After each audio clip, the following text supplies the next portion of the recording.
अरे जिया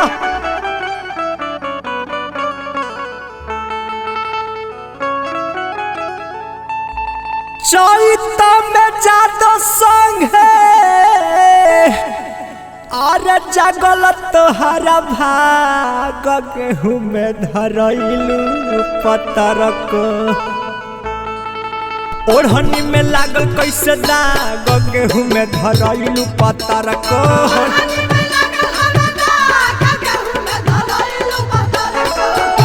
चैत में जादो संग है जगल तोहरा भाग गेहूं में धरैलू पतरक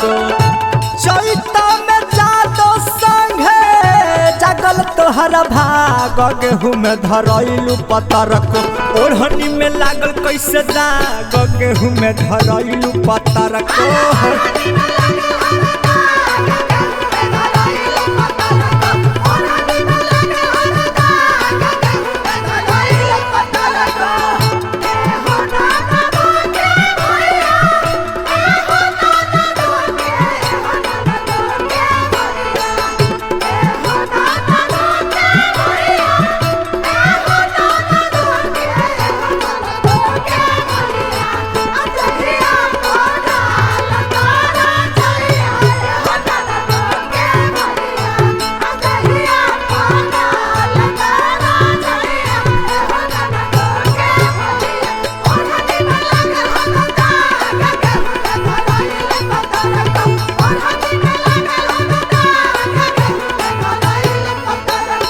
अहो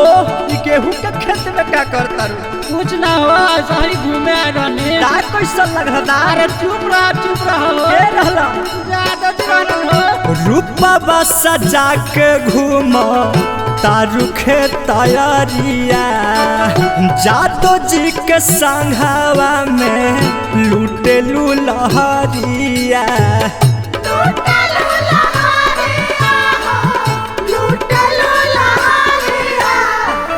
रूपा सजा के घूम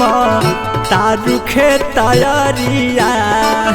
जादो जी के संघावा में लूटेलू लहरिया आवेला पसंद तोहरा जादो जी के नाग गेहूं में धरैलू पतरक आवेला पसंद तोहरा जादो जी के नाग गेहूं में धरैलू पतरक ओढ़नी में लागल कैसे दाग गेहूं में धरैलू पतरक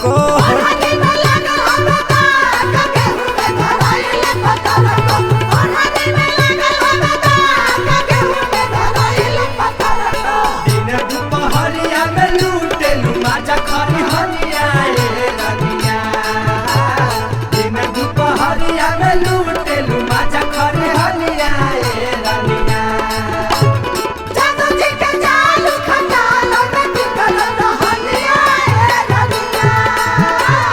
जादू जी के जालू खटालो में टिकल रहनिया रे रनिया ओरनी में लगल ओरनी में लगल का खतर कि दिन प दिन तहर देह गदराता यादव जी के खटाल में कैला का परिवर्तन बा अच्छा देह गदराइल मैडम सोरह के उमर में खैलू मलाई गोरिया जाके कोहबर में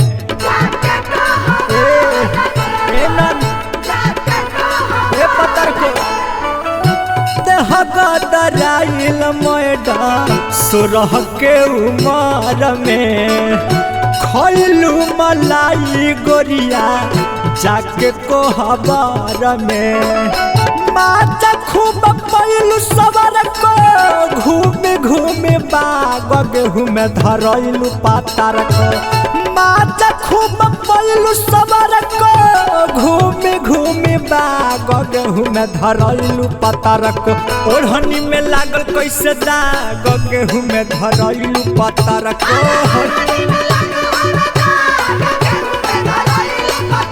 अरे ओढ़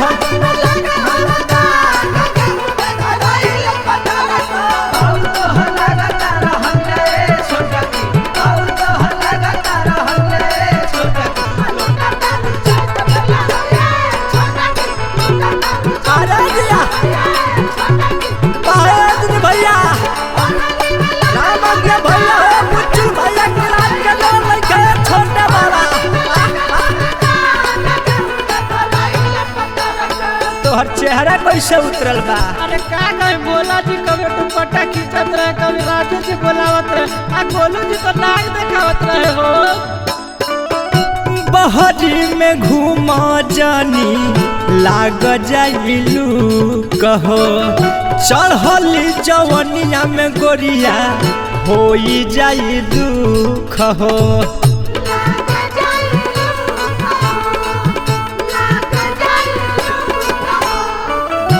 बहरी में घूमा जानी लाग जाइलू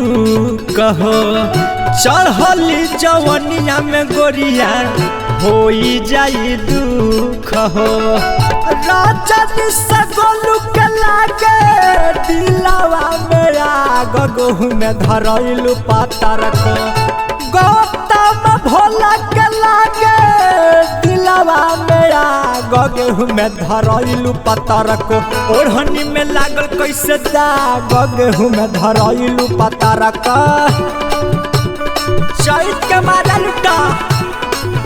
अरे ओढ़नी में लागल हवे दाग गगहू में धरैलू पतर को। ओढ़नी में लागल हवे दाग गगहू में धरैलू पतर को। चैता